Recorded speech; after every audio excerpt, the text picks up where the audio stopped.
problème à Congo actuellement, c'est que Félix a fait à désorienter les Congolais. Un vrai problème à Congo. Donc Félix a dit ici Batulibanda ya makambo ya solo. Ok, makambo solo est à gauche, il y a même à droite. C'est comme bien en diversion. Batu o da salibiso loko. Bakatile ki loko. Yango moni majorité ya ba génération mingi za lelo sacrifié. Depuis départ ya maréchal Mobutu. Ti lelo. Mboka na biso eza contrôlé té, eza dirigé té na ba Congolais.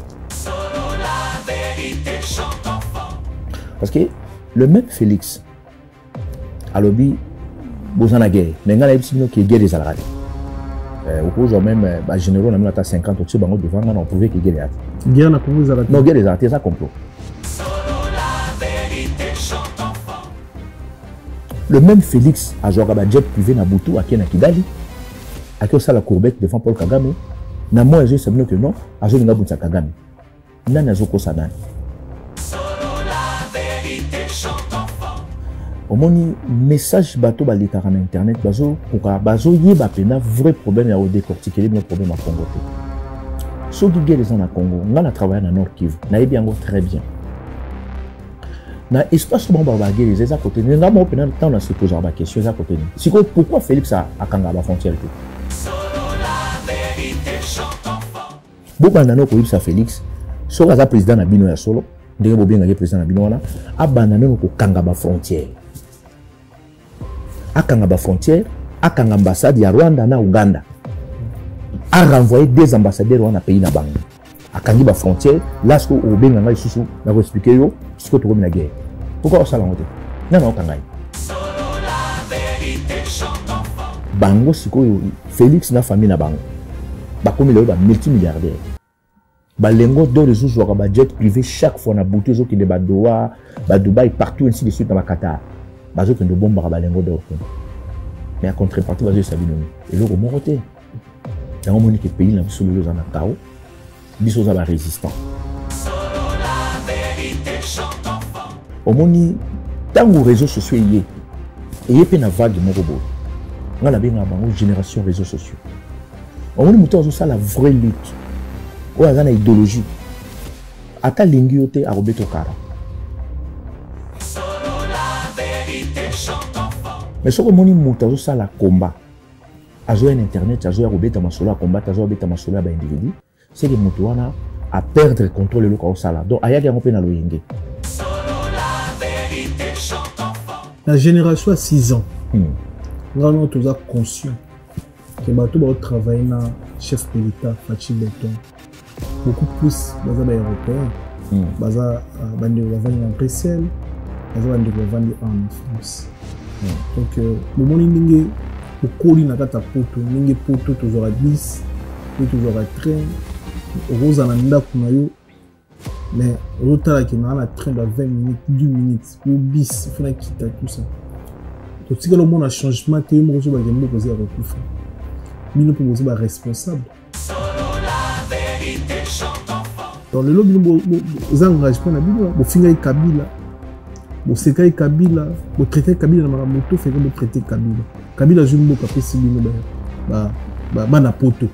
Comment dans mon konza mboka ba conseil ba ministre plupart des amana. Au moni vrai changement sur ça na mboka na il faut kanga toutes les églises wa. Il y a d'autres pasteurs na kacha mboka wana avant ça la croisade na il faut bimana monina ni mobile. Il y a d'autres pasteurs dans Mboka avant que de ça la séminaire, il faut jouer bassi mi balé mi sac. Voilà ce qu'on a télé ma simbi mi quand je prêcher. Alors prêcher quel évangile. Tout y est dit bateau na nyonsto. Au moni biso, tu travailles déjà ba dossier na nyonsto. Et au moni to lingara souté ko leka ko lebela ba pasteur wana non. Ba vrai bazar, mais bazar moké pe ba ebanité. Décision au mon Mboka, son excellence spécial ambassadeur Constant Mutamba a joué pour la Koulouna. Condamné de peine à mort. Je comprends les mots. Au début dans Congo, vous avez des comédiens et belé. Le Petit Félix a le premier comédien à l'époque. Petit Wana, c'est l'un des comédiens les plus talentueux de la RDC. Moutamba. Carnage, il est quand même plusieurs macales. Au moins 1000 jeunes babomi bang. Moutaboma qui bango nani, Moutamba, Félix et consort. Babeti bango ça c'est beau portant. Quelques temps après, babimisi batouana nyosu na plusieurs macales. Le coup la bango ba sala qui déjà carnage. Pour na ba miroiter bino keza nango bango te baza motema malamu. Bazui vague ya bato babimisi bango bato. Bato wana baza na mosala te, baza na eloko basala raté, ba génération les ba génération ba sacrifier. Ta ba vanda na banda. Na butu ba komi ko mener ba opération na bango wana ba bien ba kolona. Ndeni l'état joko ko la responsabilité pour na mettre fin eloko wana. Parce que tant abimisa bon na plusieurs makala, à tout le qui point de vue na binote. Mais ba o ba boma na plusieurs makala. Ba kenda wapi? Justice ni sala mapona bana wana. Que bango bazoya ko sa bino ko ne ko boma ba kolona. Te ba boma ka moto ndenge na te. L'état n'a pas la responsable. L'État doit avoir des mesures pour protéger la population. Jofa Cargo Fret Express, le meilleur transitaire de Chine. Pour vos achats en Chine, en ce qui concerne les mobiliers, autres effets, accessoires des maisons, depuis votre lieu de résidence. Confiez-vous aux spécialistes, les professionnels. L'acheminement de vos achats sera effectué directement de la Chine, lieu de fabrication, jusqu'au lieu ou ville, des destinations partout en Europe ou ailleurs. Notre crédibilité et notoriété méritent votre confiance.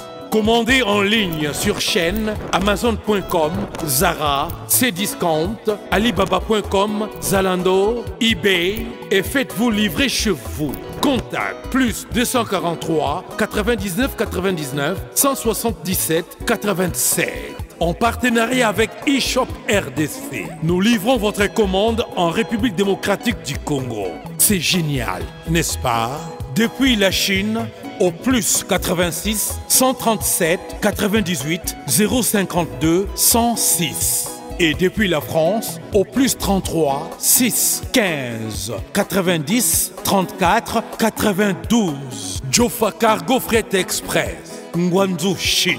Le meilleur transitaire de la Chine. Ndeko yaka ko passer commande na yo, mpe ozoba produit au CPLA. Yaboye ezalate. Jofa Cargo Fret Express, le pionnier, le meilleur transitaire de la Chine. Qui dit mieux? Bonjour, Koulouto Dombo. Oui, bonjour. Bonne santé. Très très bien. Ouais. Bah, imboka wa monyo mokale, wa ki bana mboka to. Bon, nazali nanga, nasara nanga baso, ba déplacement makamususu, mais naza nanga parce que naza ba faire nanga privé ou nasala par makamba Congo makamususu, naza nanga privé ou eza nga moko personnellement nasala. Donc voilà, mais naza. Au quotidien ba fête l'équipe bien. L'équipe na moko ndenge le kaka, normal hein. Normal. Voilà. Bilan politique na biso selon eza négatif ou eza positif. Bilan actuel il y a pays. Mais le bilan actuel est chaotique. Au moins, le problème au Congo actuellement, c'est que Félix a fait à désorienter les Congolais dans un vrai problème au Congo. Donc Félix a bimisi batuli banda ya makambo ya solo. Ok, makambo solo est à gauche, il y a même bino à droite. C'est comme une diversion. Donc aye bisi ba alongo ba Congolais moke ba okipa biso. Parce que, au monde d'insécurité, ça n'a pas de l'eau. Ils ont déjà prémédité. Même le poison, même l'église autour de la Congo. Parce que, tous les gens ont détruit la nation. Avant, bah, quand ça a un complot, ça a 28 ans. Bah, calculer qu'ils ont ils ont politique en boka wana, ils ont déjà foutu. Ils ont musique en boka na biso. Et na ba église. Yango moni batu o ba sali biso loko ba calculer ki biloko wana. Yango moni majorité ya ba génération mingeza lelo sacrifié. Depuis départ ya maréchal Mobutu. Ti lelo. Mboka na biso eza contrôlé te, eza dirigé te na ba congolais. Donc ba tchaka lo ba gouverneur na bango o bazo miroiter bino ke naza président. tant on a eu kaka ba congolais mususu bazolo ba non bazan a besoin Hippolyte ya zonga. Mais 18 ans de créer les 6 ans où il y a ba miyibi il y a ba nouveau riche ya mboka na biso Congo. Parce que ceux qui 18 ans et créer et botaki 6 ans où tozana ngo lelo te mais c'est exact. Yango no moni biso na kati ya idéologie na biso na groupe national tozaka na kati ya baninga ndenge to travailler na kati na makambo so salaka. Il faut troisième voie moko boye apparaître. O ezali ni 18 ans ni 6 ans oyo ya ba miyibi oyo bozana bango siko oyo bo bengaki bana mboka oyo bazana bino siko. Parce que le même Félix alobi bozana guerre nenga na bino ki guerre ezalaka te. Au cause même ba généraux na 50 au bango devant na on prouver que guerre ezalaka te. Guerre na Congo ezalaka te. Non guerre ezalaka te, ça complot. OK. Eza guerre te. Guerre ezalaka te. Guerre ya kote. Kufa bon raison. Na benga ngo complot par rapport po bato bazo kufa. Peuple azo kima, peuple a komi nomade na kati mboka na yemoko. Donc bozanga na l'état te. Parce que si on a lobby l'état est absent, ils ont le monte moko azalaka ma déplacé. Mais na Congo l'état existe akati, azati. Ils ont le groupuscule moko boya ba bandi, ba créer ba milice na ba bazo protéger bango siko bazo torturer ce petit peuple. Ce qui est des alliés. Ndeni Félix na novembre awa akende ko signer ba accord na Museveni pour na paix na est précisément na Nord Kivu. Mais aussi longtemps que si Kagame aujourd'hui il est Paul Kagame, c'est Museveni qui a créé Paul Kagame. Première bourse ya liboso au Kagame akende ko tanga aux États-Unis, Museveni mutape shakia. Tanga silisi azongi azaki commandant sécurité Museveni. Ce qu'on dit muto le loi ko la contre Museveni. Et bah Congolais mingi ba ciblera mingi Kagame, mais or que muto azapena na nzungu ya makamnyos tout eza Kangota Museveni. Parce que Félix akende ke pas Museveni ba signer ba accord à paix. Na évité paix en par rapport à quoi? Si vous côté Kunanda zo sabino que non azo sala guerre. Mais na kati wana auti ko sala ba nomination de Mikolo na armée na bino wana. Na kati wana a nommé il y a 3 généraux rwandais. Et ba généraux rwandais wana baza même cité na rapport mapping. Moko wana Pacifique. Aza parmi bateau ba antera ba femmes vivant na Kamituga na Sud Kivu. Na 98. Parce que naye baraté ce boye histoire wana bakunda ba maman na biso vivante boye ba pesi bango ba pau bango ba timoli mabulu après ba rwandais ba bombo kita ba kitisi bango ba tie mabele. Parce que moto lelo Félix a nommé il pas parmi bateau ba sala écrit wana. Siko bozo sala guerre contre qui? Le même Félix a joué à jet privé na Butu à Kigali a que ça la courbette devant Paul Kagame na moi je sais que non a joué na Bunta Kagame nana zoko sanani. Yango no moni il faut vrai changement ça manamboka na biso o ezala susté que batumo basala ki 18 ans to batumo bo basala ki 6 ans o moni liberté ba rachaka yango so ba congolais lo baza ba paresser eza politique il peut s'amener bino na mboka on a pendant plusieurs années famille Tshisekedi babandaki ko lia na bango même na Mobutu mais ba ko saka bino ke on bozela toujours luka solution mais ozela muto luka solution de nié déjà poche ne tonda kanango. Donc, bah, jouer na jeu wana trop. En plus, complicité mosusu, oyo, et tchele lo pays na kao, ezali balubo ya ba tribaliste. O ba vandi na IDPS, ba vandi na famille Tshisekedi, ba imposer bino lokuta, ya famille wana par la force. Yango moni, to komi lelo na terre to salango. Yango moni, lik na biso tozo sala. To yebi ke ba Congolais mingi ba perdre déjà espoir. Mingi ba perdre même contrôle ya ba kamaboko la biso. Mais, place bato mususu bazo réfléchir bien bakomaka toujours na bon port wana eza concert na biso na combat biso toujours ça na baninga autour na bango voilà guerre eza na STT mais toujours ka bazui bamboka ebele na STP ba Rwandais mais yozulu ba awa guerre eza na ngote ebite to bobeli se biso maboma te omoni ba obeli se maboma te. Ngai, ça fait longtemps qu'il n'a pas de vidéo. Tellement il va te mettre bazoloba. Au moni message bateau balikara na internet bazo kuka bazo yeba pena vrai problème ya au décortiquer nos problèmes à Congo te. So qui guerre na Congo, on a travaillé na Nord Kivu. Na yebi yango très bien. Na espace bon ba guerre les à côté. Nga mo pena temps na se poser ba question à côté. Siko pourquoi Félix a kanga ba frontière te? bobanda ko yebisa Félix soka za président na bino ya solo ndenge bobenga ye président na bino wana abanda ko kanga ba frontière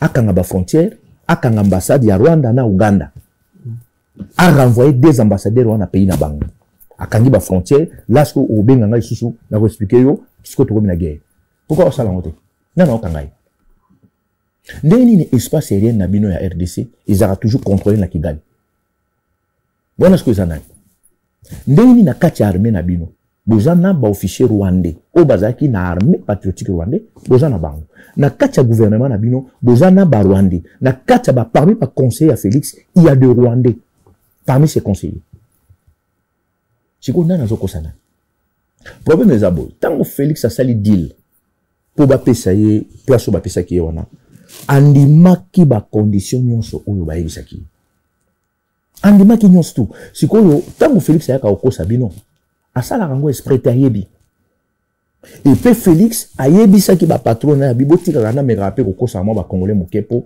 na zala mwana valeur Dès parti ni to livre ni aposibiso ndenge boko masoni so bete rabino wana ke nako tia kurana mwanda akina na kisangani ya kosi ainsi de suite tout ya likaka asaka na lokotaki à part lokotaki ça no vérité na bisa no déjà chaque fois que non Félix à part bonjour ndalo ba vérité tout le monde nous za lokota mais bango sikoyo Félix na famille na bango ba komi le ba multimilliardaire ba lengo do les autres ba jet privé chaque fois na boutique zo ki de ba Doha ba Dubaï partout ainsi de suite na ba Qatar bazo que de bomba ba lengo d'or kon mais en contrepartie bazo sabinoni et le mo roté ya moni que pays na biso le na kao biso za ba résistant maison awa toza chez maman Nicole Malonga yaka esa na poto ne yebite yaka tokiti na metro chateau mutia daka yau awa uzomona kimbondo oh la Paris jela na oyeba asaka omoni ndazabo asaka so mina lula metro biso bataninga baleba mingi tanga awa nini awa toza awa yaka sikoni place tokoti aza mwana mboka mama Nicole Malonga. Vous êtes devant Nicole Malonga awa toza, c'est-à-dire awa toza na magasin awa toza oboyoka partout dans le monde. Nicole Malonga awa toza, maman awa toza devant vous. Toza na Château Rouge sur la rue Custine numéro 3. Awa naza na produit spécial, ba produit oyo elongolaka na tâche.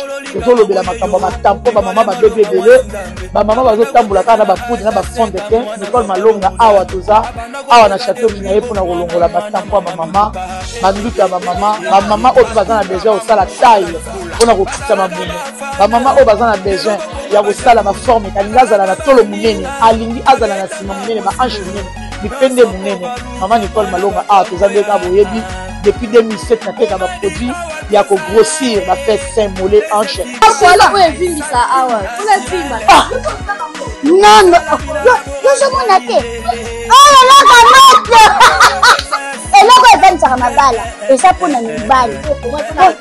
Grandissement, ça grandit. Dimension lingi ça comme on est petit petit wana. Sinon ko pasuka. Na kotela na ko bonisa. Et je traité tellement vraiment ngamu na za victime na meki yango oyo ba so de na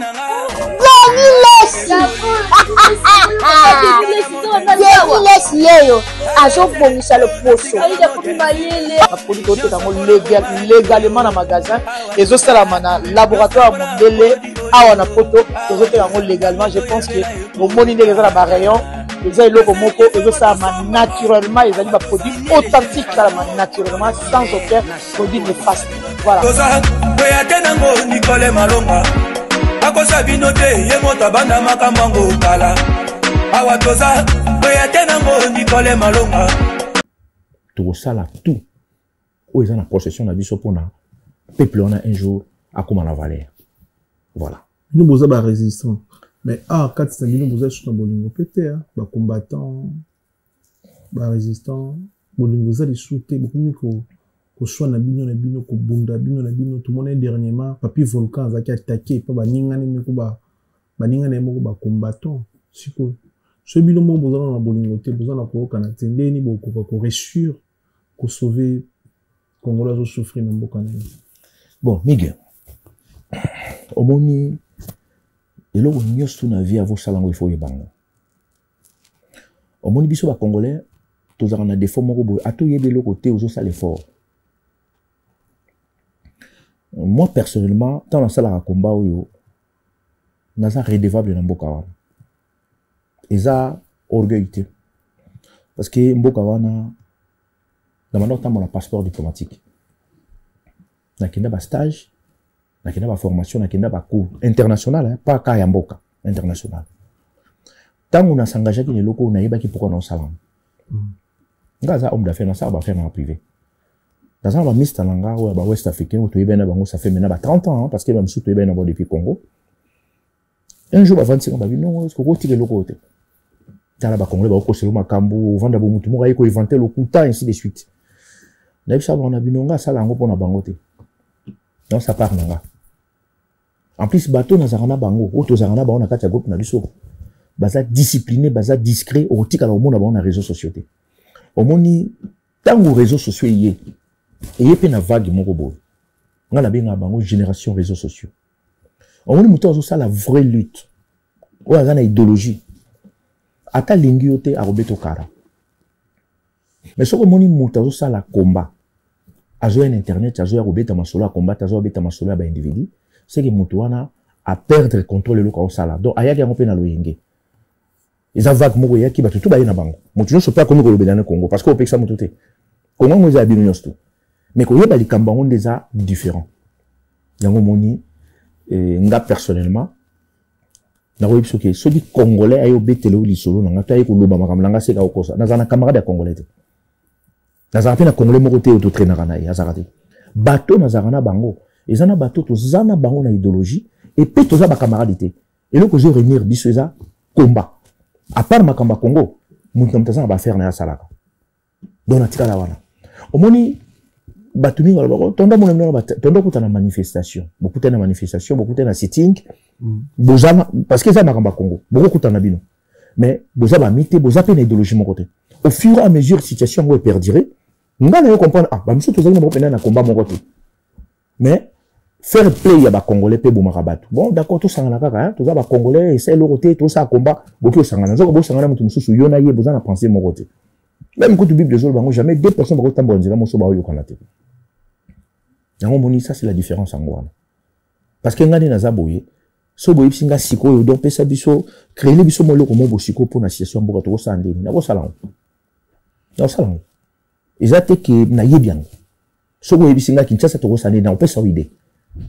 Ngava na batande ngana. O toujours calculer to sande ni makambo to aussi sango ndeni. Ya ko vana tena ndo calculer ka moto moko non. À part wana na kina ba faire na mona salaka. La famille na ngana sama kamnanga. Parce que tant on a eu engagement oyo, problème na ngana zo ka souci ya mboka na biso. Tala ba génération ndenge za ya robeba. Tala ba aventure ndenge koti na kati mboka na biso. Ça fait maintenant 20 ans. Na koma na mboka te.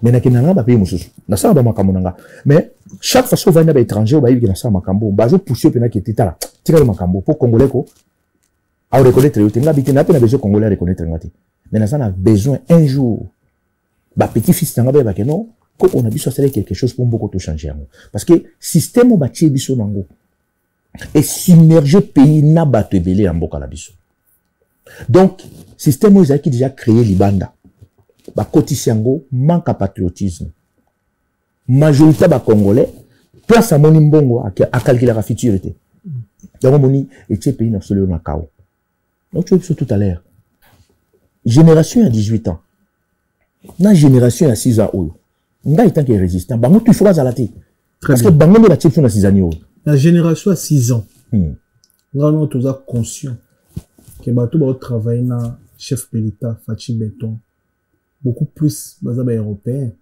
baza bande bavandi na Bruxelles baza bande bavandi en France donc bomoni ndenge bokoli na kata poto ndenge poto tozora bis et tozora train roza na ndako na yo mais otala ki na train de 20 minutes 10 minutes yo bis il faut na quitter tout ça to tika le monde a changement te mo zo ba kembo ko za kokufa bino pe bozo ba responsable diaspora eza responsable kobanda na mokonzi ya mboka soki mboka eza kokufa réellement ndenge ozoexplike biso kobanda na mokonzi ya mboka aza mwana ya poto aza diaspora asala komba oyo ozosala et puis bato oyo travaille na ye plupart ya bato bauti mpe Europe donc lelo bino eza engagement na bino bofingai Kabila bosekai Kabila botraite Kabila na makambo to feke botraite Kabila azwi mboka apesi bino bana poto kobanda na mokonzi ya mboka baconseiller baministre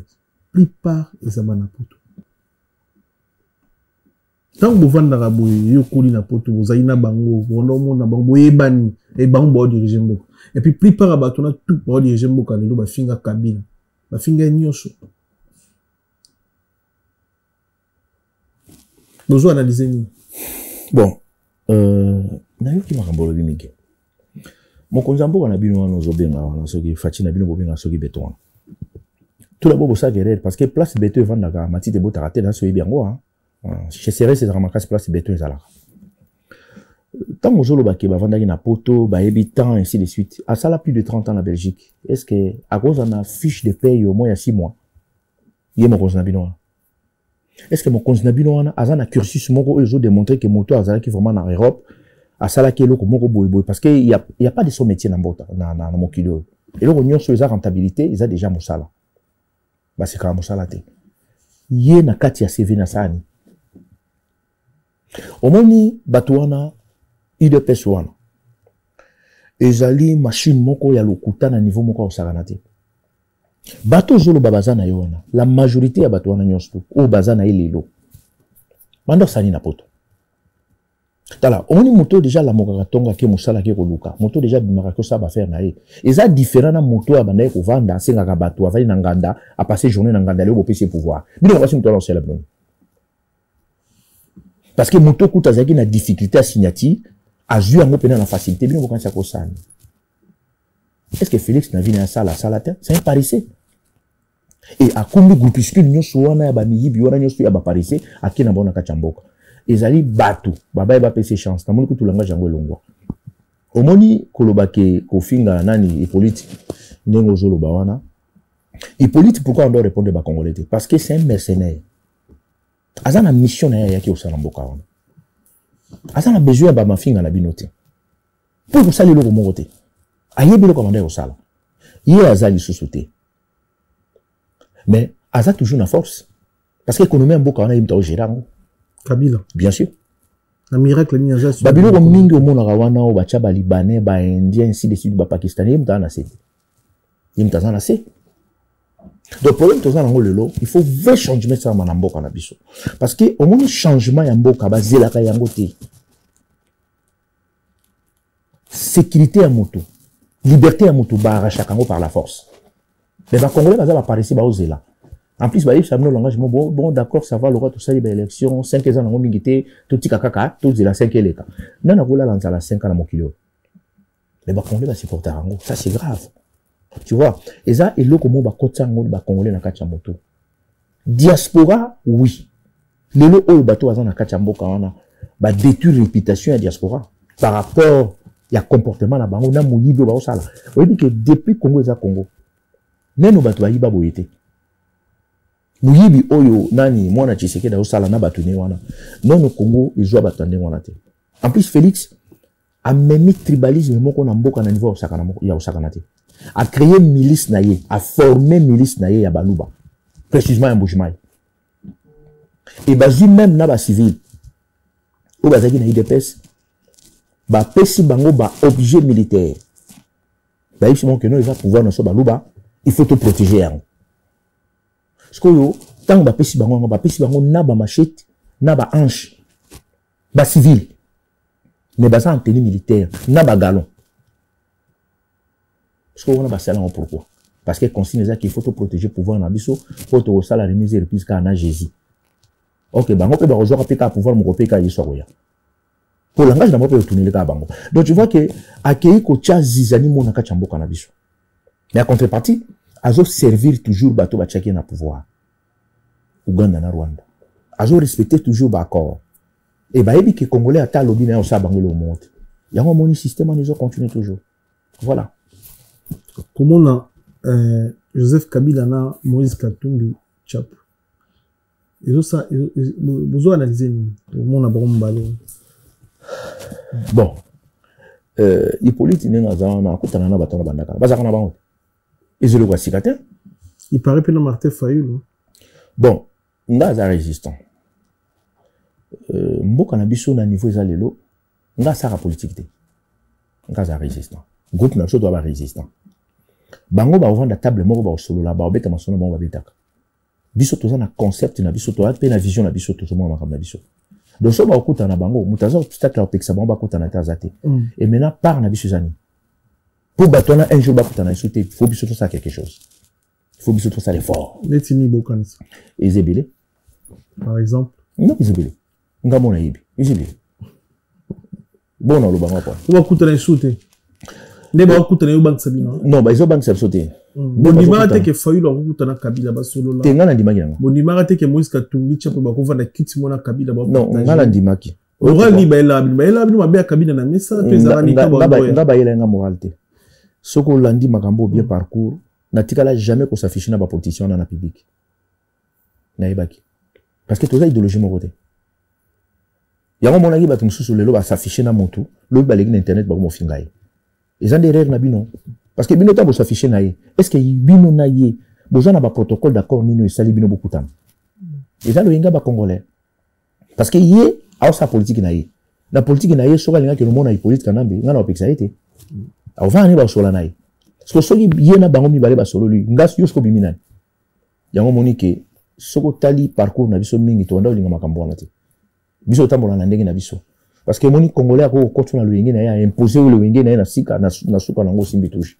Donc ngai so na bi ke to sala le côté to ndo sala ngote. To ndo sala ngote te po ba congolais baza ko imposer biso. Biso moto ebelo ni to sala. Voilà. Bino mo ebelo ni bozo sala. Ba pasteur ba salini. Pendant que na début émission tango sangisa o chepe ba pasteur congolais baza ba responsable ya nini na malheur ya mboka na biso. Ba pasteur na ba prophète congolais. Omoni ba église de sommeil ya mboka na biso. Et ça fait partie à situation toujours cyberlelo. Na yebi mutu mo zaki na Kasavubu. Na yebi ke kala zaki nganga. Nganga penza ba musicien pe bando ke pa na ye. Mais lelo akoma passer na monene. Ti lelo aza pasteur. Akoma pe na bandime belé. Siko mutu wana mutu abengi na makamone zanzambe to satana mutu abengi. Azali pasteur. Pasteur lelo. Kasavubu. Azalaki liboso nganga lelo akoma pasteur na monene. Tu vois? Sikoyo mutu wana tanga zo sa musala wana. Awa sala wana. À l'église amune. À la église na Congo. Siko yebisanga ineti soki bozalaki na communauté chrétienne ya vrai na kati mboka na biso.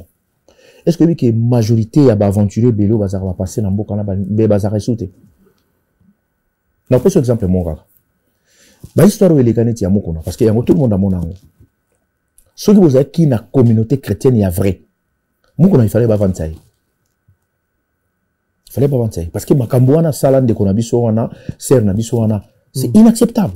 C'est wana kutakima mboka na to sur ba. Yema takimisa mboka. Moko na takimisa comment il y a Chibola? Chibola. Exactement. Parce que so bozaki na communauté chrétienne ya vrai. Ba nga ba benga ndeko na biso wana mwasi Chibola, ba bengi mukuna.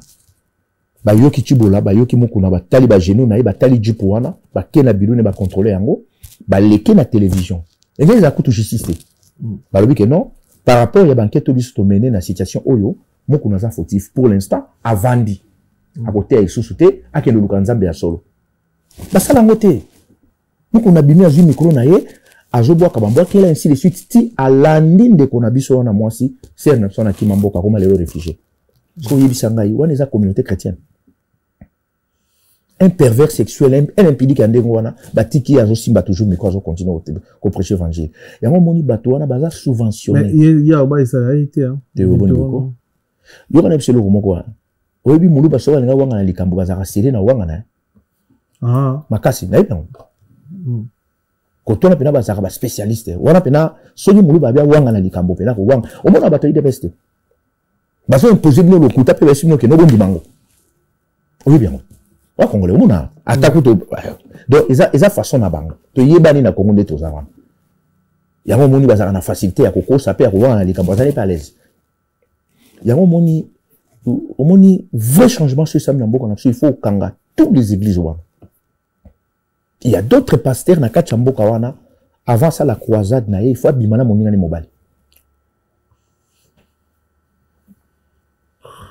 il y a d'autres pasteurs na mboka wana avant que de ça la séminaire il faut jouer basi mibale misato wana siko atelemi asimbi miko azo prêcher quel évangile to yebi bato wana nyonso tu omoni biso tu travaille déjà ba dossier na nyonso tu yango moni to lingara sute ko leka ko lobela ba pasteur wana non ba vrai baza mais baza moké pe ba yebanité la majorité ya bato wana nyonso tu ils sont dans la fausseté yango nde moni vrai changement ce que ça na mboka wana il faut kokanga toutes les églises wana maintenant sikoyo au fur et à mesure bokotala ndenge nini bokosala parce que ba pasteur wana baza na complicité na kati ya pouvoir ba lokaka pe ensemble na bato ya pouvoir ba pasteur mususu baza pe banganga ba politicien na ba kende consulter bango na ba temple na bango yango moni ata ba sali miyoma balandelaka bango te po baza ba frère na kati ya makambo wana basara makambo moko ensemble et ba pasteur na bino wana baza pe na complicité ya ba kolancer ba sort po na kuluna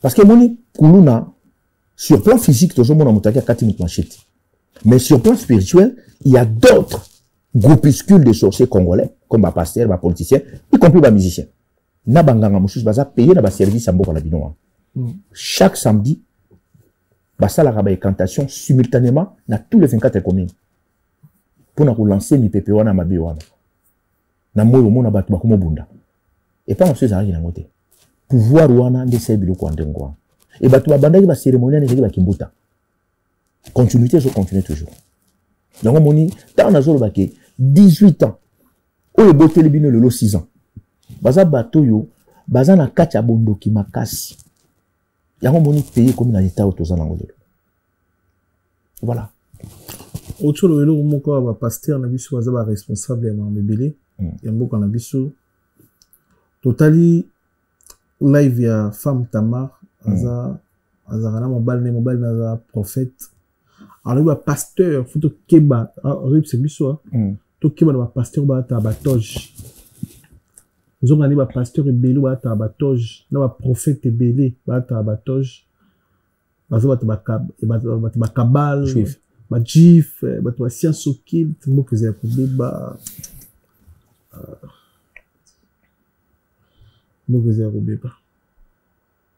tout ça parce que vidéo mogo équipe ya prophète eni masikate ne bimisa ki femme Tamar bazo prophétiser pour na yazo boudé retour na bon peut se na communication na bango na ti ba attaquer direct mais biloko ba attaquer biloko ba lobby na kati ba contenu wana o bango ba sala nzambe po de fois na yamba ba pasteur azo boya ko dénoncer baninga na ba pasteur o mingi ba millions eza mabe poison eza to yebi beli bana kisi mais moi muki to malo kofe yekuta yipsanga oui moi muki alobaka aloba il y a des frères PD il y a des pasteurs PD mais tout à l'heure tu le bon oui tu le bon tout à l'heure mais to malo kofa pa ba frère azo ko kanga passionné mais ko ka et pas ya mobali ya femme Tamar azo dénoncer pasteur maza mutu aza jif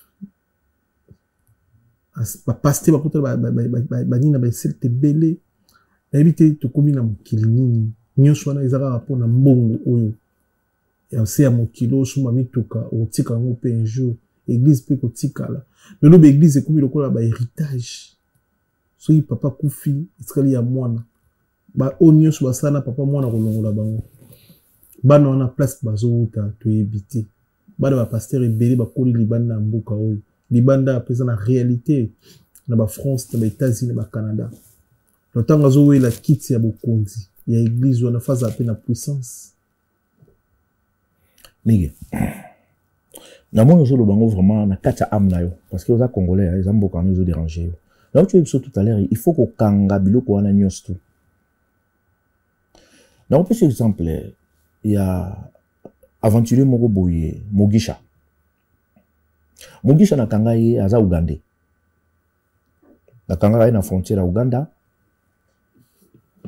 na kanga ye na ba groupe na bango na kanga ye na beta efimbu na zonsa ya Uganda jour namona mogisha na Kinshasa natali buna moni kezayi na oh moto akomi andengeni na zui téléphone na bengi na tuni na bi mais démarche administrative nini yo sali pour aussi retrouver ni kona bando seka ayibsinga bi oh biso to yeba to kanisa ko to kufa meto ko mona ko zalaka yo to ko zonga te majorité ba passer na bino wana eza na service mobimba oyo evanda faut ce qu'on a expliqué bino oyo evanda batinda ka bango luka place to peso mbongo tonga église ya contrepartie biso to ko mobimba na yo évangile côté ya yango eza biloko eza planifié déjà parce que bayeba ke soto longoli mobutu to ko installer système wana pour na ko détruire population congolaise et to ko bengana pe ba congolais na nzala to ko bengana ba congolais na pasi l'équipe boyokani na famille boteki le panga famille bokaboli mbongo allez yo ke iso nzela oyo ke nzela ba msusu ba kufa na mamai tout est préparé. Nous sommes en train de préparer. C'est la délige. Après moi, c'est la délige. Donc, cela veut dire que c'est le coup qui préparé. Mais le coup on est passé par Ouganda. Mobutu va nous permettre de monter dans le biso. Il y a tant de qui wana a stoppé qui m'a rembobélé. Mobutu. Ah, il y a bakiango. Il y a un moni qui na slogan moko tata bo moko ekolo bo moko mokonzi bo moko. Parce que plein ko kabola Congo balaksa kango déjà pe Mobutu na 1969. Balaksa kango yi. Parce que biloko mingi tana ndo sona vengwanda afungula nga biloko ebele yango moni ngana za sona moni Congola likina internet azo finga ta zolo bana vanda ka calme tozana problème moko eza très sérieux ko lekamia ba polémique ba Congolais internet omoni Félix aza danger pour l'intérêt en mboka na biso parce que ya yeko camoufler encore problème wana donc oh Félix azo ça les diversion binomo ba Congolais bo benge béton binomo ba Congolais bobenge mwana mboka bobenga kiso ba kombo bobenga ya papa wana parce que yi aye ko servir poche na ina famille na bango parce que vrai problème à Congo a sundele bino ba poison za partout na ba poignon so mboka na biso na ba secteur union tout et ba poison wana eza pena ba pesa yango ba to kopesa mutu nyonso mona zo raisonner lokola biso to lingité il faut kende il faut kufa tout est planifié tango moni biso to yibi mabiloko wana to yebi makamto sala au moins un vrai changement en boka na biso il faut qu'on kangabe église wala nyons tout pe il faut qu'on interroger ba faux pasteur wala qu'on exposer bango na public parce que ba te belé bazana makamba mabe ba osala eza ba réseau na ba réseau ndenge moni vandi wala yango moni ata ba sali ba dégâts moto hollandais la bango azate parce que ce sont des oiseaux de même plumage les loups se mangent pas entre eux baza bango moko ba osa misala moko donc ba ni baza même subventionné ba pasteur na bino afo yango moni baza ko imposer bino évangile moko nzamba yibini yangote et à cause de bato wana bato mususu kutu bakomi ko boya existence nzambe OK nzamba azalaka donc baza na travail moko basali ya ko détruire bato ya ko détruire population ba passer na bino wana so babi ba reni ba bandimi na bango bon le lope quand même tout ça quand même ba caniveau à Kinshasa to longola ba mabele to longola ba karata ba karba ko sala ngote ba sala ngote ba sele lokona ba sala ngo exprès. Il faut Kinshasa pene comme s'immerger mboule beti pena ba kufi mai ba mai tondi partout parce que ndako na bino déjà ceux qui mai côté bino na kata ndako ata bo vide ndako na malade comme ma place on beaucoup fati yango moni il faut vraiment te sauver la nation en plus eloko nyos tu ya bien bazwa rango na force bazwa rango na malobate bazwa rango na kofinga te bazwa rango na ba YouTube te voilà force aujourd'hui ni bino ba combattre yoza baninga ba kuna ba obunda pour récupérer mboka yoza force baninga ba obunda kote ya ko récupérer mboka maintenant ngayo wana kuna za kuna a créer rébellion na yo pour bon na souhaiter to créer rébellion na tinda opété parce que ko bat bazo sila na mboka na biso ezelo to ko encourager en rébellion ngana ko encourager en mais bino bozo traîner na poto nga traîner na poto te nga vanda pena te hein na zakara na zakana nga koto et place na zanga mona ibi siko lo minini bazo sala guerre siko ozonga Congo pe okende ko bundela mboka to oluka solution pour récupérer mboka toujours comme masisi bazui masisi ezongi masisi bazui masisi ezongi bino ba mboka bo bundela mboka ba émission na YouTube pour na musika décision fati pour nous kangana pe batute hein ngaza ka trop na YouTube te oui non on peut ça exemple parce que vous êtes BD OK na YouTube chaque jour ça la émission na YouTube yo magumo na mingi te mais des fois personne qui était sur place hein tout le monde avait votre bazana qui on n'a pas au contredire Fati mais bakanga na bango ete non mais mon copain na kite ça nga mona yebi na voyage nanga mkono ki dezali au moins problème mboka na biso toza na problème ya rébellion te toza na problème ya guerre te toza na problème ya système wana il faut les sauter nanga zali na Félix non est-ce que ba wilini on est évité exactement donc système basali na mboka na biso ndio bo comprendre ngote soki ngai na yo to sali cop nga na melio yo tombokeli nga et comme affaire des personnes ils ont problème à payer problème ezali wana ndeni ba rebellion ngo nyoso bino bolo bakana makara na point moko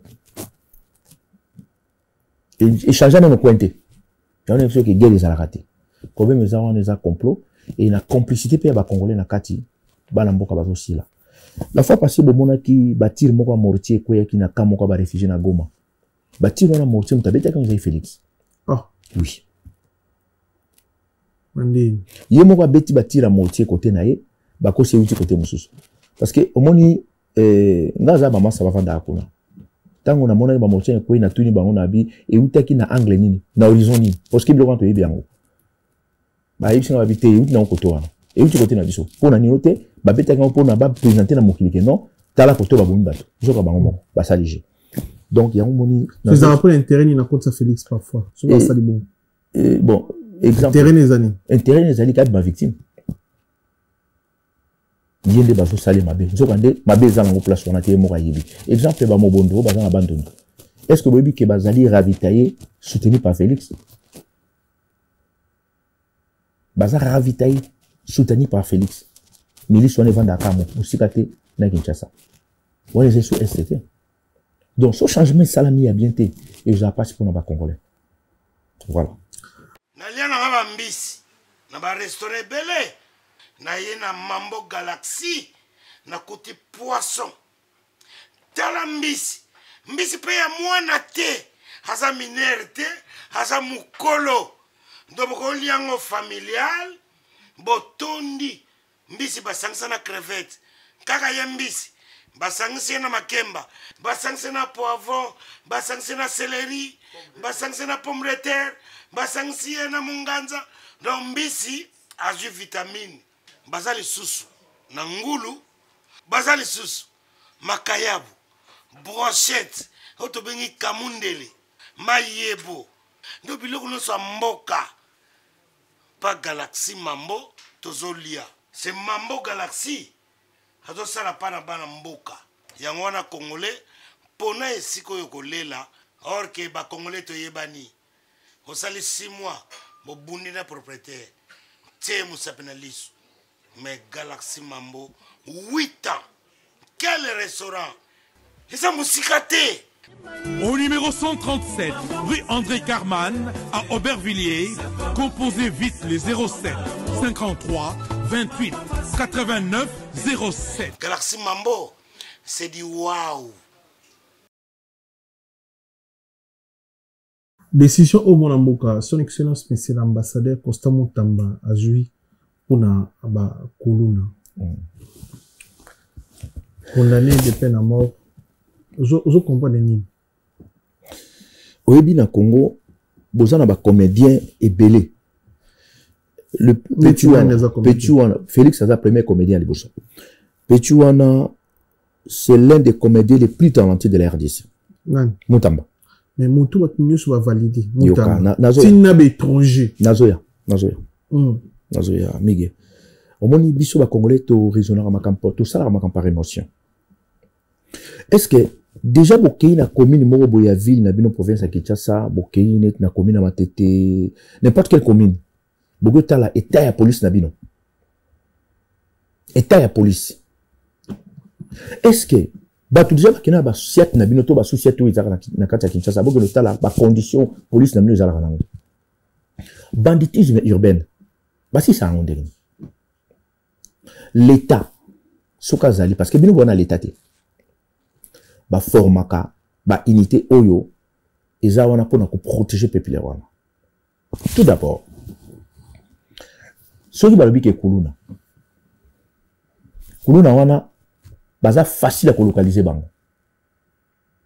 Exemple na kati ya Kinshasa so ba former neti 4 bataillons ba bataillon organique ba bataillon oyo totie ya 1000 personnes boza na 4 districts na kachamboka wana na Kinshasa. Funa, Lukunga, Moamba, ici les suites ndenge ezalaka wana. Batali ba quartier za chaud. Bato wana bazali bien équipés, bien formés. Bazui na ba quartier za chaud.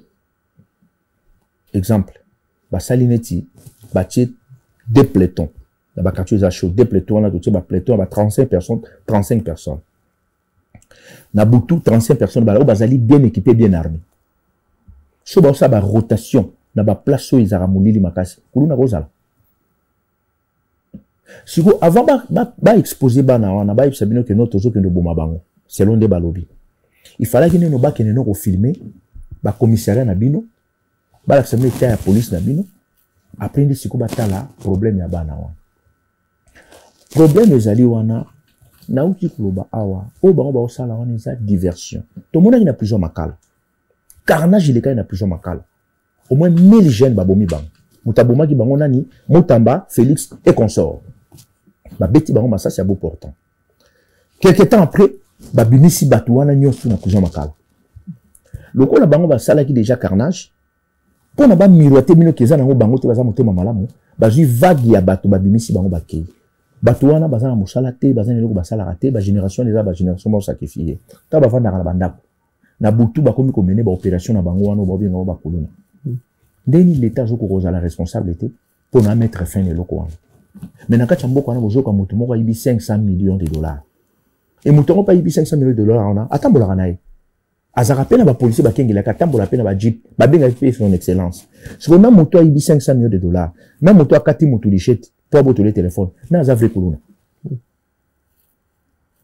Mutu za vrai kuluna, ezali mutu yibi 500 millions de dollars. Mutu oyo déjà boyebi ko repérer. Eza facile pour vous maîtriser. Babylon sous na zone ngokota na makati kati te pour atana pesi wa maila pe wa sena bango te c'est pas la peine. Donc problème ezali wana bateau baza bakuluna eza bateau bino bobenga ba autorité na bino. Bango le ba vrai bakuluna bango wana. Parce que solo lo ba bomi ba wana. Parce que lobby aussi là. Il faut bango ba précaution. Ba former police à Malonga, ba tia ba moyen pour na banditisme urbain. Solution c'est là ko kanga kumuna ba kangi ya ki prison abimi azo bomaka. Parce qu'on a la bichier. Parce que tant bokangi moto ya bomaki moto akataki moto lichette ndeni moto na ko sala moins de 2 mois bimi moto abimi si moto na yepa za kuluna te ndeni bazoko sabino bobo zo comprendre que bato ba ko sabino betu wana Mutamba ministre na mino ya injustice parce que ça ministre na mino injustice son excellence wala ba kombo binga bangwa betu wana Mutamba ministre na mino injustice wana bilo ba osala wana wana komi comédie obo sa prière pour vous autres ndokufa. So tant que tu n'as pas prier pour voir que le coup fasse. So qui les lois bomi ba wana. Lobi mususu ba bimi. So va continuer ka bomba bango. Ba bomba ka batunde ngwana te. L'État aura décision, l'État aura ba mesure. Congo eza monene. Boji batu wana boke cantonner bango quelque part. Bo tindeli bango ba insulter ou ba ozana bango. Lokola l'État na bino admisaka mbongo le sabatute. Ya au cantonner batu quelque part te. Pona bojo bango bo kotsa bango na nouvelle vie. Ya ngomoni bango mema bino na liru wana. Parce que tant abimisa bon na plusieurs makala à tout qui point de vue na binote mais ba o ba boma na plusieurs makala ba kenda wapi justice ni sala mapona bana wana parce que bango bazo ya ko kosa bino ke no to boma ba kuluna te ba boma ka moto ndenge wana te l'état nda koma ka responsable l'état doit ba mesure pour na ko protéger population ba o sa système ni comme ba yebi ke ba ko sala le moko te ba ko bongisa ka pemboka na wana te bazo banga un jour que le même peuple wana atomboke la sko bango. Parce que ce que vous me dites, bah au moins que non, il faut surtout ça la face contre bateau bah comme si son état. Et maintenant si vous bango bah comme bomba bango avant, sans bino boye bah ko samno ke to bomba kuluna. Non, dans mon vidéo mo baptisé linga wana. Maman mo azoli labi ke o kut bakanya na zani kuluna tazarane musala nzambe. Parce que comment on s'est retrouvé ndengwana azani innocent. Le problème là bango zaka ke vague nyoso biso to kuta ngo na ko biso toujours leka to kina bango ce sont des colonies. C'est ça aussi. Mais ils ont peine de mort. Peine de mort par rapport à quoi? Par rapport à Bakuluna. Donc, peine de mort, c'est-à-dire que tu vas tuer en prison, tu vas en prison. Non, le problème est que tu vas battu, tu vas cantonner bango quelque part. Ou vendre si bango kuna. Beaucoup de gens ont agriculture, ça bilanga. Mais bazan la place aux populations sur les quartiers. baza na place o baza na bato bazoya kotala bango baza na bato bazoya koenseigner bango bozwi bango bopesi bango ba métier baza na boloko mais moto akoma menuisier moto akoma plombier mais na bukanga lonzo eza na bakuluno bakenda na bukanga lonzo pour esala misala mais kuluna esila kaka te quand même moi décision o esali quand même changement na vie la Kinshasa non en fait vous êtes d'accord comment bakuluna ni bazoboma bato moi je ne suis pas d'accord comment na bato baboma bato nga na lobi kaka bokende kotala ba état ya ba siat na bino na ba sociat na bino nde boko comprendre que kuluna eza bato wana bobenga à l'état niti ba policier mususu na mona kana policier ameli masanga ko quand même pas otambola na siat moko exemple net na commune nta matete na tuna inde comment singa keno na commune matete baza même pas na 15 policiers 15 même pas 15 oh deni eh ben oui siko yebisa ngai ba policier baza place wana baza pe na mundu kité a okendo sala face ndenge nini contre bato wana ok soki bato wana ba moni ke ba commune ba policier moko baza discipliné bien équipé bien formé mutu moko ta salaire mutu nyuso azonga na nzela migi ba ko sabino problème na bango baza na mbongo ya koyiba yo tshalo ba poche na bango mais mbongo ba ko créer police moko ya bien ya valeur ba entretenir ango bien mbongo wana ndezate siko bazo ko sa ba congolais o ba yibiti ke bato baza bato lokuta ok l'état na ba élection na bino uté ko le kawana o mona ki ba machine à vote comité na bandaka bato ko ba ordinateur est-ce que yibiki ba bimisaka 12 millions de dollars pour ba payer sa police pour la sécurité en mboka. Oui, sur 12 millions de dollars, oui, qui n'a bureau à la police, c'est comment combien? 1 500 000. Ndabo maman Marthe a joué. Denise n'y a que le moussou a joué. Et tu vois, ça va monter le rôle à monter, quoi, qu'il y a un ya kokutua na nani kabuya. Yé pas joué. Ou à zéro ni semble intérieur ou non, on a monté mon micro na fait jana na ba omela wa champagne. Yé pas joué. Donc, monter le moto kati na suka. Mais ba prévu des athées, et maramutu. Est-ce que vu qu'il y a une élection na bino na ba misaka au moins 1 milliard 300 millions de dollars pour organiser une élection au Félix Assala. 1 milliard 300 millions de dollars. Avec 1 milliard 300 millions de dollars, Kouloune ici à Nambo, on a payé histoire en Boyo, en Gauchouté. L'État a zaté. Ndomoni payé comme un État au Tozan en Gauchouté. Jeunesse au Bazo Bomawana, ils ont jeunesse au Bissos en a besoin de Mango. T'as la Nambo quand tu as bandité, hein. Ils ont zala la passi. Nambo quand tu as bandité. Sauf qu'il y a favelas. Au coup, t'as pas vrai bandit. Et pas na biso, parce que tant que tu kangaba, on dit police au kangaba kulo nana. Asa police ça bien équipé ta. Asa police ça nelo ta ko kangaba vrai bandité. Ezanzala. Kene na favelas na Brésil, ou ta la police au kangaba bandit na bango. Ou comparer bango na oya na ba police na bino. Il y a pas photo. Le problème est que biso to a besoin un jour beaucoup na biso, ils en a l'état ou asa responsable. Oyo soki problème ezali à régler un mbango sans bomamoto. Ceux qui mutabomi mutubu 20 na prison, ça c'est vrai. Mais tant que bimisa qui vague à na prison makala, ba bimisa qui banane. Pourquoi bimisa bang? Parce que na prison makala kuna ba tumsu ba kufa kuna pona nzala biloko les ate. Nozo ka ba bazoyi ba millions. L'état zana yeti. Mais ba ko mieux que l'état zala. Voilà. Je m'excuse. Responsable à les arana c'est là. Dans ce coup, les a bon, bateau yo babanda qui ko armé ba congolais. Ils ont pas pensé qu'à l'ombo ba jekoko ba on babanda ko armé bango pour na ba sécuriser pouvoir na bango ya 18 ans. Parce que tant oji machete pesi moto. Moto wana tant que ko sala opération machete wana yo récupérer ngote. Nani soit créer loko wana. Ba Francis Kalomba pesa ba congolais machete. Ba conteneur ba machete ya na mboka wana na 2007. Et wana à contenir la machette bakabola bato pour ne pas protéger pouvoir à Kanambe. Donc bato va plonger le pays na kawe zaka ba congolais bango encore. Ezaka ba congolais. Likola le koso ya mbongo. Donc tellement le koso za na kati nzoto ba congolais ata yebi ke loko lobe écouter cher. Ceux qui le ba opese moi mi États-Unis. Voilà. Ils a passé. Ils a vraiment passé pour un beau cannabis. Des changements ouais. Solution à les changements pour la changement il y a solution à il faut troisième voie. Où il faut casser l'église à l'Okutawana et il faut arrêter le yenge ya musique ya mboka na biso. Où il faut benga na politique nyonso à l'Okuta pe ko kanga ba parti politique nyonso vanya kati mboka wana. Yo mo rozo mona teke depuis musique ezongi ba insanité tondi sur les réseaux sociaux n'était sur remarqué Troya wana. ah oui hein OK Troya mandat Félix est aussi là en 2028 en 2028 bozo kanisani bilo pour ba combattant ngaza résistant combattant d'accord bozo kanisani beaucoup postulé Félix azara mandaté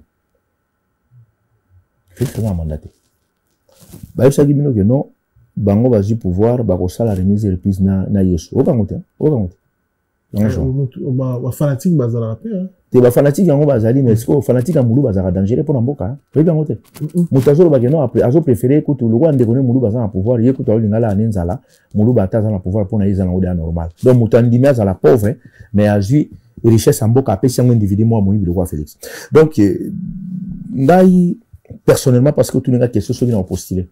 Donc Félix a un mandat, tu me permettez à un mandat. Tout d'abord déjà façon naïe. Hein? Muto ya zo mona bien zo talé bien à comprendre langage ni na lobby. Ba lobby ki yoka langage na bango. Augustin Kabuya, maman ya Félix, nani maman Marthe. Ba lobby no ba lu ba dirigeate Mobutu sa ki 32 ans bango il faut ça la plus. Et wani za langage na bango. Mais c'est Félix T, je pense pas. Bango nyuso bazana kati. Bango tu bana kati. Siko yebi sanga siko mande za côté. Parce que ngana lo bango côté mais lo pousser na lo bien. Donc changement constitution zo kanisa za pour na modifier parfois marabobo l'état de l'élection. So balinga toucher constitution na. Azo linga toucher constitution par rapport à quoi? Parce que soko juka ye moko wana. Kaka ye. Ozo msi vidéo na ye avant ba nommer. Abane ko linga abane ko lobelo ko mususu. De l'on n'a changé maloba. Au moni na mboka ya Congo so mutasali 6 ans à pouvoir, ça le remonter. Bo s'attendre le musuté. Ndongo lobi ke ko postuler, tout d'abord ngai na linga politique té. Na zape politicien té. Nga za nga homme d'affaires na ça va faire là. Problème to za na Congo ezali que non assistance à personne en danger. Oui pourquoi nga na longa na armée. Toujours ka tokena na so ba mission tokena na so ba formation ba cours ba stage mukolo moko il fallait que tokena place mo bongo ebi ba meli solar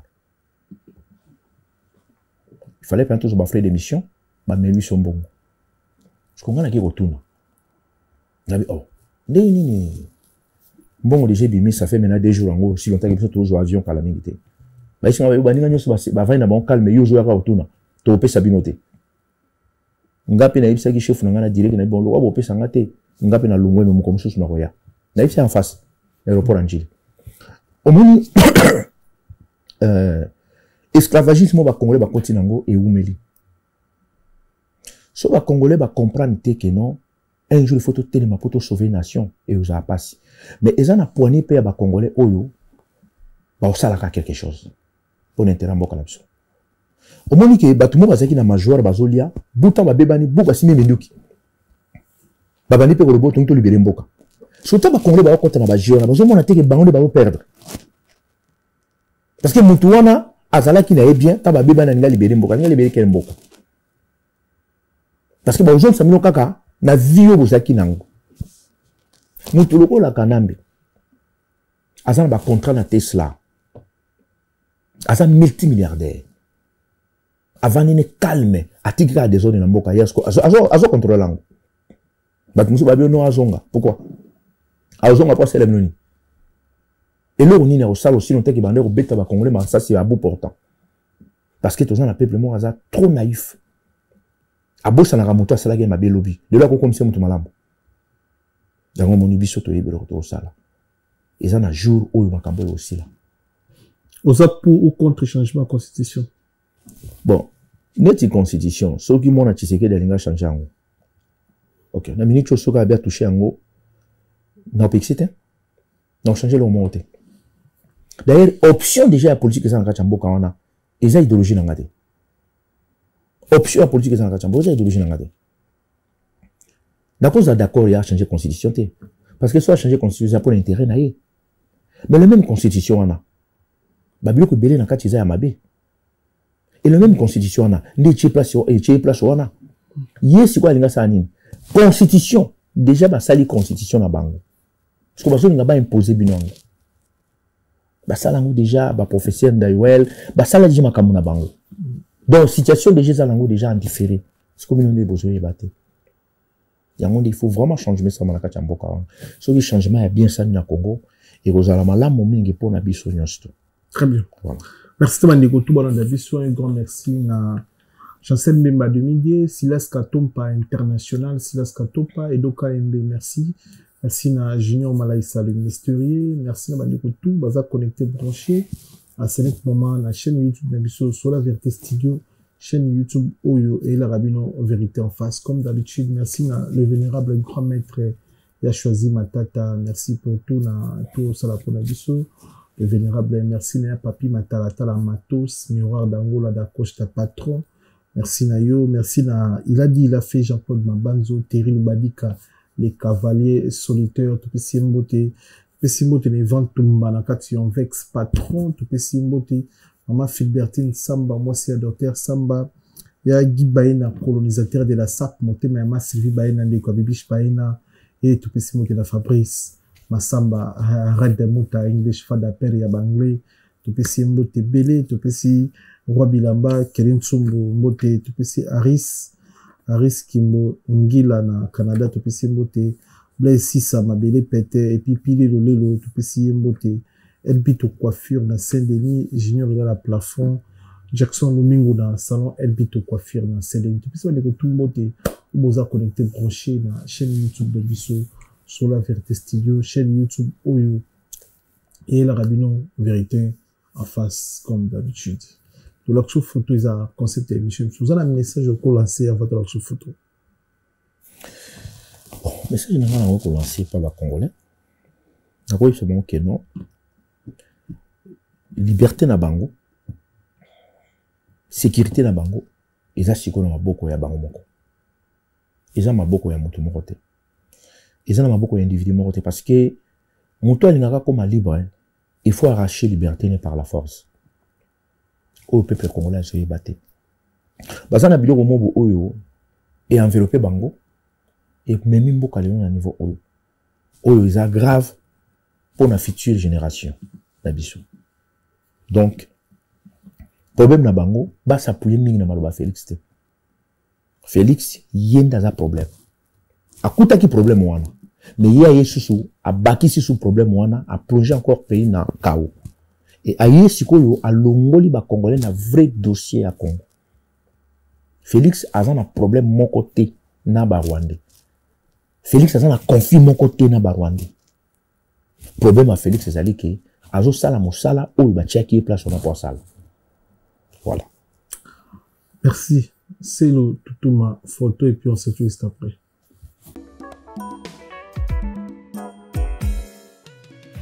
ON Multiservice, organisation Ngozulu, avec l'artiste peintre Gozen Matuidi.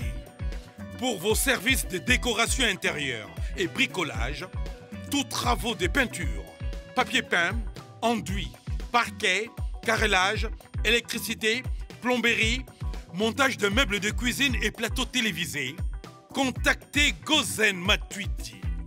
Service designer, tableau de peinture, portrait, création de logotypes personnalisés, service sérigraphie et autres. Un seul contact. Les 07 58 58 10 72. Le travail professionnel dans le strict respect des règles de l'art. Avec l'artiste peintre Gozen Matuidi, le pro.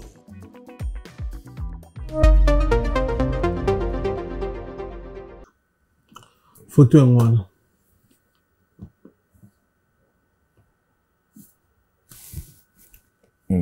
Photo tout de suite. Kofi l'homme de hippodrome. Message des années pour un concert ou pour un événement. Bon. Ils ont le combien le 19 juillet. Ouais. So, pour un concert. Bon, pour un artiste, pour un retourner la scène. Après, bah, né Bélo, Bino, Boteleme, là, Bango. Bélo, après, ce rendez-vous pour l'année, on a hippodrome devant 85 000 personnes. Bon. nga déjà nakota ba concert bana okota bio kota raté non nakota ba concert par rapport ya musicien moko na Kinshasa on les anga kala place na banda ko sala musicien a un problème aya na bureau na biso ba funda résoudre problème en famille après to se familiariser na ye to comme sola na ye na yisa ke na bino nga na besoin ba dédicace na moni ki parate tellement la bana ko insister mon comme ça fan singa singa véritable non la c'est pelarano za jeune za bien koko ta makambo te ezaki makambo trop spirituel na pexek nganga bon au moni retour à concert na poto et na envoûtement moko makasi déjà oui et na envoûtement moko makasi parce que musique wana au moni wana izara ya ofelete tout musicien aza makambo na ye place ba ko sa ba makambo na bango batika désordre moi personnellement dans la mona ba congolais ba kenda ko kota ba musique wana na situation to zona na mboka na okamba mais comme eza makolo na bango au kanga motote il y a pas de problème mais bon dans le bango un jour que en fait moi je comprends on avant ba concert son changement za kinini les comme psycho to comme wapi o sala keto accepter avant retour à ba concert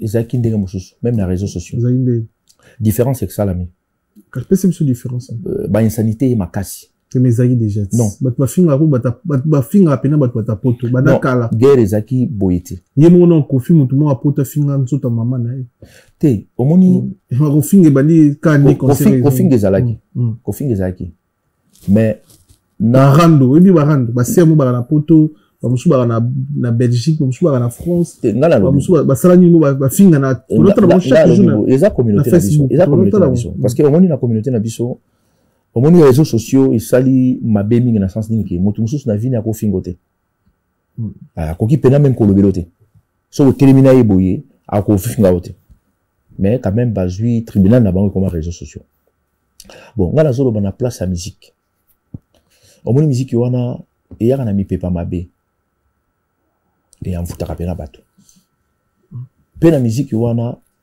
ba musicien ba lepe bato belé na poto depuis retour ba concert wana moto ebsenga ngo musicien nakutana kine na Reims amoni nga boya pesinga mboto bandoli la bien il fallait qu'il paye le kozonga kindo ke makasi nga tuni opo na ni abiwi nga za musicien na beta musique na yebi makambo wana bon so ko tali bien na kati ya communauté na so depuis retour à musique ozo mona pena ke mo pepe moko boy penza ya bien te bandi ko dominer mais na yebsa ka yo mige un jour biso to pexa musique na source omoni vague ya combat na na diaspora tango réseaux sociaux yaki et sali pe biso mabe parce que tant on a ça les locaux avant réseaux sociaux ezala ezaki loko moko discipliné discret batu mingi baye ko sala ba YouTube surtout ba insensé mingi baye ki na kati makamba ba YouTube akomba oyo bango pe ba tie biso na kati cacophonie totale mais bon on a déjà naza partant ba concerté dans un commentaire yo sa place on a